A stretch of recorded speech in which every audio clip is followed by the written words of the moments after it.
This is a new beginning.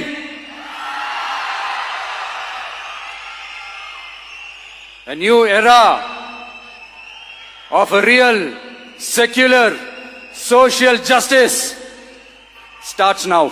तमाम कयासों, अटकलों और गठबंधन की लंबी राजनीतिक उठापटक के बाद आखिरकार तमिलगा वेत्रिकड़गम यानी टीवीके के अध्यक्ष सी जोसेफ विजय ने 10 मई को तमिलनाडु के मुख्यमंत्री पद की शपथ ले ली। इसके साथ ही तमिलनाडु की राजनीति में करीब 6 दशकों से चला आ रहा डीएमके और एआईएडीएमके के बारी बारी से सत्ता में आने का दौर भी समाप्त हो गया। तमिलनाडु के राज्यपाल राजेंद्र विश्वनाथ अर्लेकर ने चेन्नई में विजय को पद और गोपनीयता की शपथ दिलाई। 9 मई को 234 सदस्यीय विधानसभा में 120 निर्वाचित विधायकों का समर्थन मिलने के बाद विजय को सरकार बनाने के लिए आमंत्रित किया गया था। विजय के साथ टीवीके के कुछ वरिष्ठ नेताओं समेत 9 अन्य लोगों ने भी मंत्री पद की शपथ ली है। विजय कांग्रेस के सहयोग से गठबंधन सरकार का नेतृत्व करेंगे।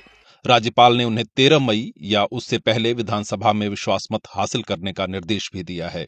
जिन 9 लोगों ने मंत्री पद की शपथ ली उनमें बुसी एन आनंद, आधव अर्जुना, केजी अरुणराज, के सेंगोटैयन, पी वेंकटरमण, सीटीआर निर्मल कुमार, ए राजमोहन, टी के प्रभु और एस कीर्तना शामिल हैं। विजय के सफर को देखें तो ये भी किसी फिल्म से कम नहीं है। विजय के फैंस उन्हें थलपति के नाम से जानते हैं। उन्होंने 1980 के दशक में बाल कलाकार के रूप में काम शुरू किया। 1992 में उन्हें लीड एक्टर के रूप में पेश किया गया और अगले 3 दशकों में उन्होंने तमिल सिनेमा का सबसे बड़ा फिल्मी करियर बनाया। लेकिन विजय का ये उभार कोई संयोग नहीं था। पर्दे पर उनकी छवि समय के साथ सोच समझकर बदलती रही। 1990 के दशक के अंत में वे ज्यादातर एक रोमांटिक हीरो के रूप में दिखे। 2000 के दशक में वो गुस्सैल युवा की भूमिका में आ गए और 2012 के बाद उनकी फिल्में उन्हें एक मसीहा और भ्रष्ट व्यवस्था से लड़ने वाला आम आदमी के रक्षक के रूप में पेश करने लगी। 90 के दशक के अंत तक विजय तमिल परिवारों में एक जाना पहचाना नाम बन चुके थे। जब सुपरस्टार रजनीकांत और कमल हासन की फिल्मों की रफ्तार धीमी पड़ने लगी थी, इससे नई पीढ़ी के सितारों के लिए जगह बनी और विजय उस दौर के सबसे बड़े नामों में से एक बनकर उभरे। जैसे जैसे तमिल सिनेमा की पहुंच बढ़ती गई, विजय की लोकप्रियता भी बढ़ती गई। उन्होंने कोका कोला के विज्ञापनों में काम किया और एक वक्त तमिलनाडु में उसके ब्रांड एम्बेसडर भी रहे। इससे अंदाजा लगाया जा सकता है कि बच्चों और युवाओं के बीच वे कितने लोकप्रिय हो चुके थे।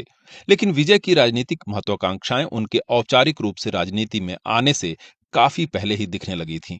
2008 में श्रीलंका के गृह युद्ध के आखिरी चरण के दौरान विजय ने श्रीलंकाई तमिलों के समर्थन में और नरसंहार रोकने की मांग को लेकर भूख हड़ताल का ऐलान किया।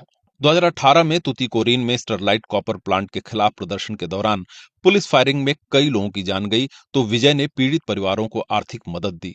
उसी साल केरल में बाढ़ प्रभावित इलाकों में राहत सामग्री भी भेजी। धीरे धीरे ये अटकलें तेज होती गईं कि विजय राजनीति में कदम रखने वाले हैं।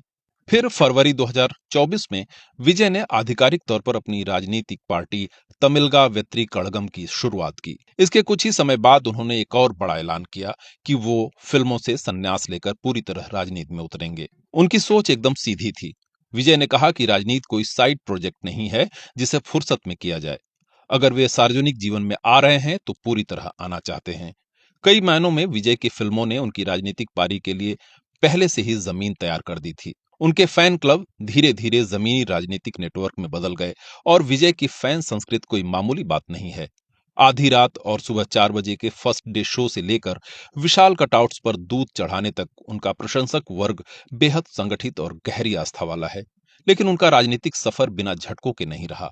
सितंबर 2025 में करूर में टीवीके की एक रैली में भीड़ के दौरान कुचले जाने से कई लोगों की मौत हो गई। इस त्रासदी ने पार्टी की संगठनात्मक तैयारी और विजय की नेतृत्व क्षमता पर गंभीर सवाल खड़े कर दिए। भीड़ के दबाव की वजह से विजय को अपना भाषण बीच में ही रोकना पड़ा। उन पर पीड़ित परिवारों से तुरंत न मिलने की आलोचना भी हुई। हालांकि बाद में उन्होंने इस घटना को दिल तोड़ने वाला बताया और आर्थिक मदद का ऐलान किया। 1 महीने बाद विजय प्रभावित परिवारों से मिले और आगे की मदद का वादा किया। राजनीतिक रूप से विजय ने टीवीके को कुछ बड़े मुद्दों के इर्द गिर्द खड़ा किया है, जैसे भ्रष्टाचार विरोध, सामाजिक न्याय, तमिल अस्मिता और केंद्र सरकार पर तानाशाही रवैये का आरोप। टीवीके बीजेपी को अपना वैचारिक विरोधी और डीएमके को अपना मुख्य राजनीतिक प्रतिद्वंदी मानती है। चुनाव से पहले कई विश्लेषकों का कहना था कि टीवीके में दूसरी कतार का मजबूत नेतृत्व नहीं है और गठबंधन के सवाल भी अनसुलझे हैं। लेकिन अब इन सारे सवालों को पीछे छोड़ विजय तमिलनाडु के नए सीएम बन गए हैं।